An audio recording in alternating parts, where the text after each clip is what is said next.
Rana Ali Khan warns of escalating humanitarian disaster in South Sudan, demands urgent global solidarity.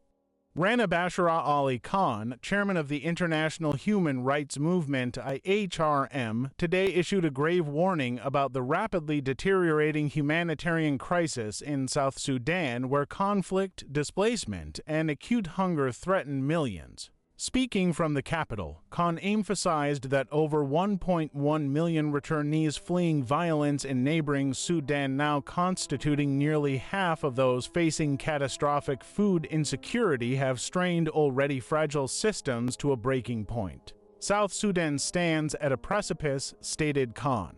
The convergence of armed conflict, climate shocks, and systemic neglect has created one of the most severe hunger crises since the nation's independence. Communities are being stripped of their livelihoods, displaced repeatedly, and left without access to basic survival resources. The international community cannot turn away. With the pre-harvest lean season intensifying food shortages, Khan highlighted reports of famine-like conditions in regions such as Upper Nile, where a cholera outbreak has compounded suffering.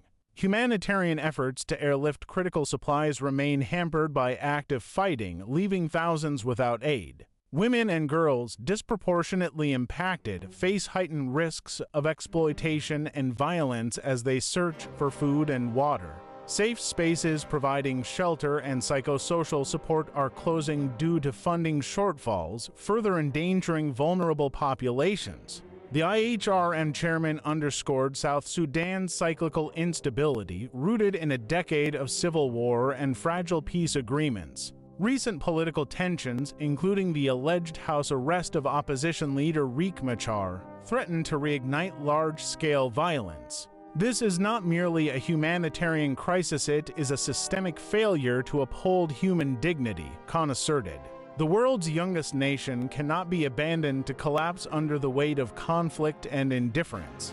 The International Human Rights Movement, a global advocate for conflict-affected communities, has mobilized monitoring teams to document rights violations and amplify calls for intervention. Khan urged donors to prioritize funding for life-saving aid and long-term stability programs, stressing that delayed action risks regional destabilization. South Sudan gained independence in 2011 but remains plagued by political strife and ethnic violence. The International Human Rights Movement, founded on principles of equity and justice, has consistently advocated for vulnerable populations in conflict zones, emphasizing accountability. Silence is complicity, Khan concluded. We must act now to prevent irreversible tragedy. Note: the International Human Rights Movement IHRM is a global organization dedicated to advancing human dignity, justice, and peace through advocacy, education, and crisis response.